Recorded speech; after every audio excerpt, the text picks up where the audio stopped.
Chapter 1. Today, we take a step back in time into the shadows of the 14th century when a silent killer swept across Europe, the Black Death. Take a deep breath, feel the calm, and let's imagine the narrow, winding streets of medieval cities, the bustling markets, the sound of church bells ringing. But suddenly silence falls. People speak in hushed whispers, fearful of an unseen force spreading through the air. The Black Death wasn't just a disease. It was a force that left entire towns desolate, shattered the lives of billions, and changed the course of history. In this video, we'll explore how this deadly plague began its journey, how it traveled across continents, changing the fate of empires, and how in its wake it reshaped not only the map of Europe, but also the minds and hearts of those who lived through it. So find a comfortable place, close your eyes if you wish, and join me on this journey back in time. If you enjoy these moments of calm reflection and historical discovery, please remember to gently tap that like button and subscribe. It helps others find their way to our stories too. Now, let's begin. Let's step into a time where life was uncertain, fear was ever present, and the world seemed to be on the brink of something unimaginable. Chapter 2. The year was 1347, and a deadly visitor had arrived on the shores of Europe. Ships from the east, carrying precious goods, also brought with them an invisible enemy. The Black Death, what began as a quiet whisper among the ports, soon turned into a wail of despair as the plague spread rapidly, moving like a shadow across the continent. The disease crept through crowded city streets, passed from person to person, sparing no one in its path. Merchants, nobles, peasants, all were equal in the eyes of this relentless invader. In towns and villages, life changed overnight. Bustling markets fell silent. Homes were shuttered, their windows tightly closed. The air grew heavy with fear and uncertainty. The first signs of the plague were small, painful swellings in the armpits or groin. These were the dreaded buboes, black and swollen, signaling the onset of a deathly fever. People's faces turned pale with terror, their bodies weakened by fever and chills, as they coughed, struggled for breath, and prayed for mercy. It was a desperate time, a time when hope seemed to vanish with each passing day. Entire families disappeared in the blink of an eye. Streets became empty, abandoned like a ghost town, and the sound of church bells echoed across the land, a constant reminder of the growing death toll. The plague did not discriminate. It took the old, the young, the rich, and the poor alike. Communities were shattered, torn apart by fear and sorrow, and so the Black Death continued its march across Europe, a silent enemy that reshaped lives and left deep scars that would linger for generations.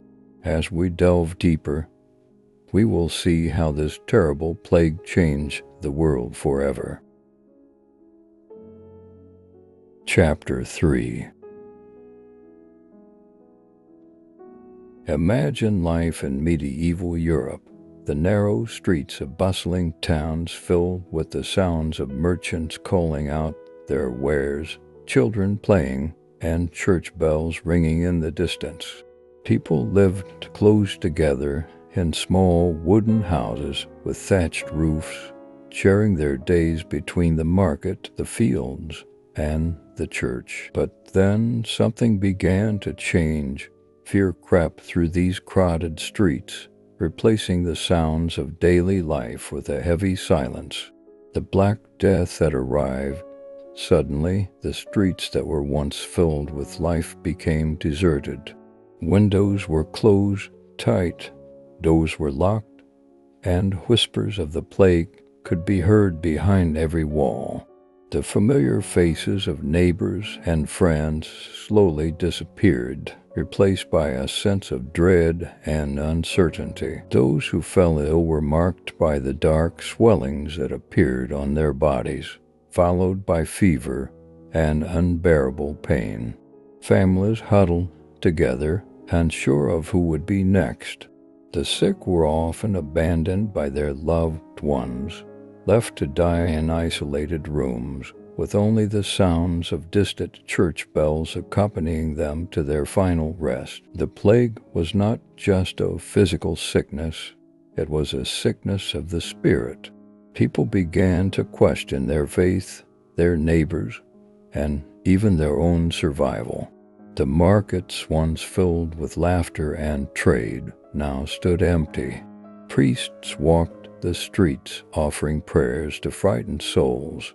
Others turned to strange remedies and superstitions in a desperate attempt to ward off the disease. And yet, despite the darkness, some found a way to continue to live, to hope. They adapted, creating new ways to trade, to communicate, and to survive. But life, as it was known, had changed forever. The Black Death left scars not only on the body, but on the soul of Europe, scars that would last for generations to come. Chapter 4.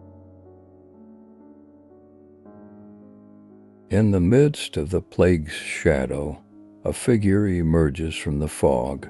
The plague doctor, clad in a long, dark cloak and wearing a bird-like mask with a long beak. These masks were filled with herbs and spices, lavender, rosemary, and cloves, believed to purify the bad air that carried the disease. The sight of a plague doctor moving slowly through the streets brought both hope and fear. Hope that they might provide a cure, fear that their presence meant death was near. Medieval medicine had little understanding of what caused the Black Death. Most believed it was a punishment from God, or perhaps caused by poisoned air, known as miasma. Doctors and healers tried various treatments. Some bled their patients, thinking it would release the bad blood and rid the body of the illness.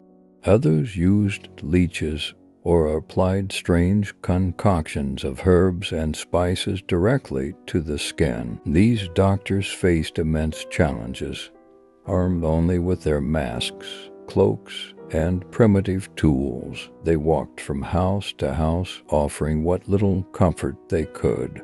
They wore long leather gloves and carried sticks to examine patients without touching them.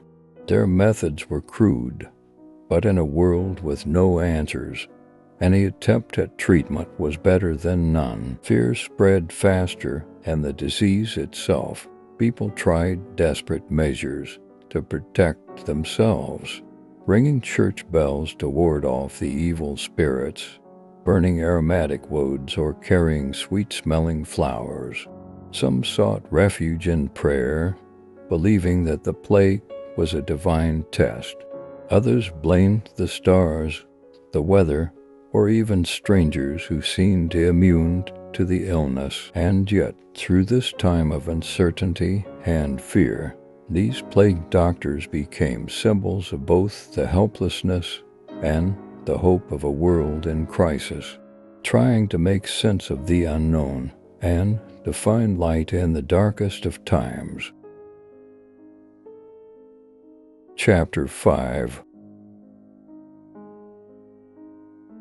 As the Black Death swept across Europe, it did not just claim lives. It reshaped society and the economy in profound ways. Entire villages were emptied, fields left untended, and the once thriving markets stood eerily silent.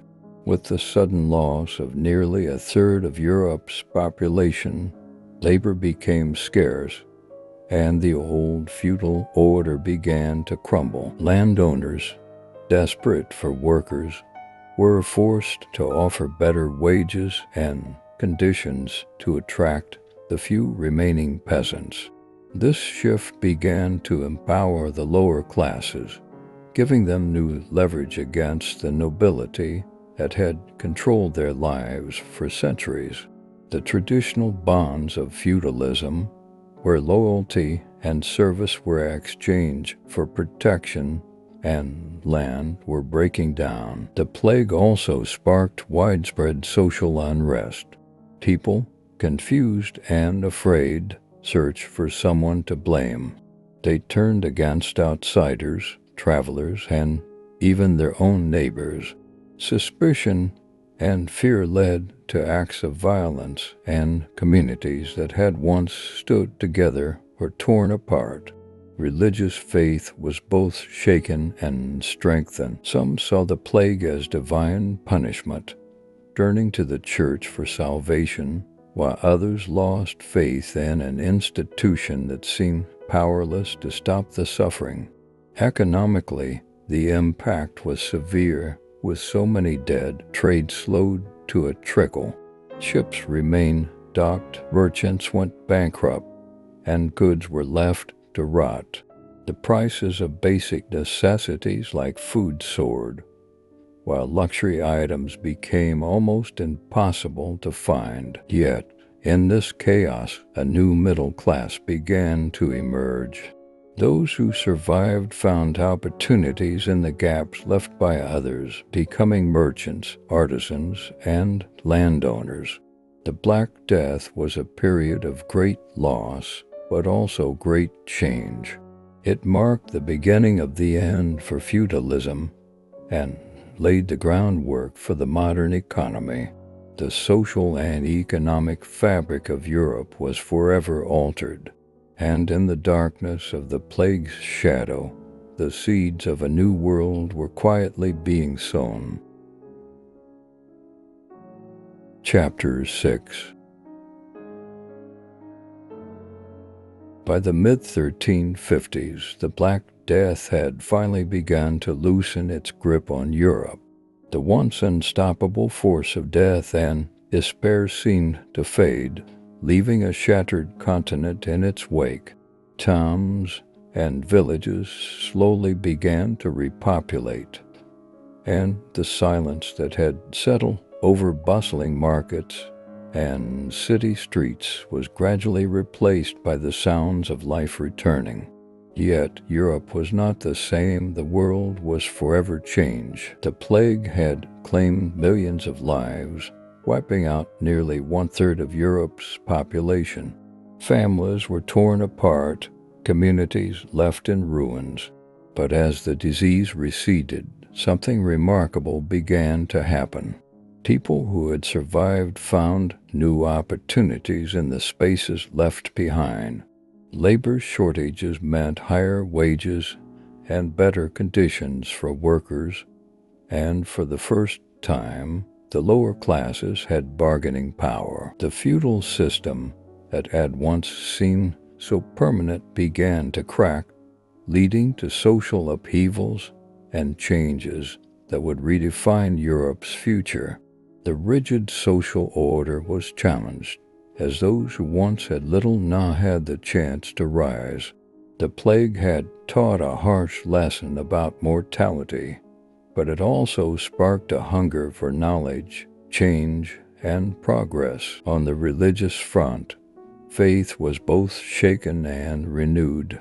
Some turned away from the church, questioning its power and promises, while others sought solace in their beliefs, building new communities of faith. Medicine, too, began to evolve.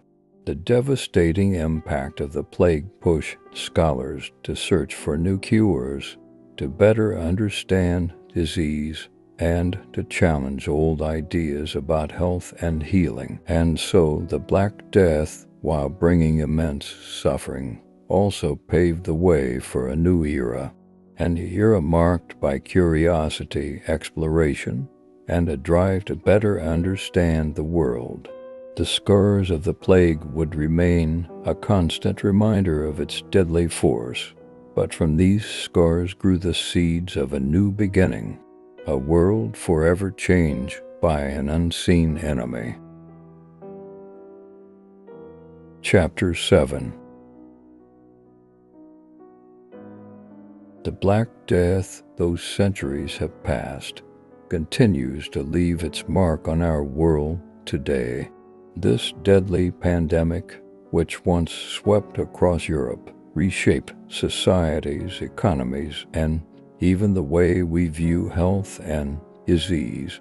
It led to significant advancements in medicine and public health, pushing humanity to better understand the causes and spread of illness. Modern quarantine practices, city planning, and public health measures owe much to the lessons learned from the plague. The collapse of the feudal system opened the door to new social structures and more egalitarian ways of life. The Black Death changed not only the demographic landscape of Europe, but also planted the seeds for the Renaissance, a time of rebirth in art, science, and culture. Today, the memory of the Black Death reminds us of our resilience and our ability to adapt and overcome even the darkest of times. It stands as a testament to the fragility of life and the enduring strength of the human spirit.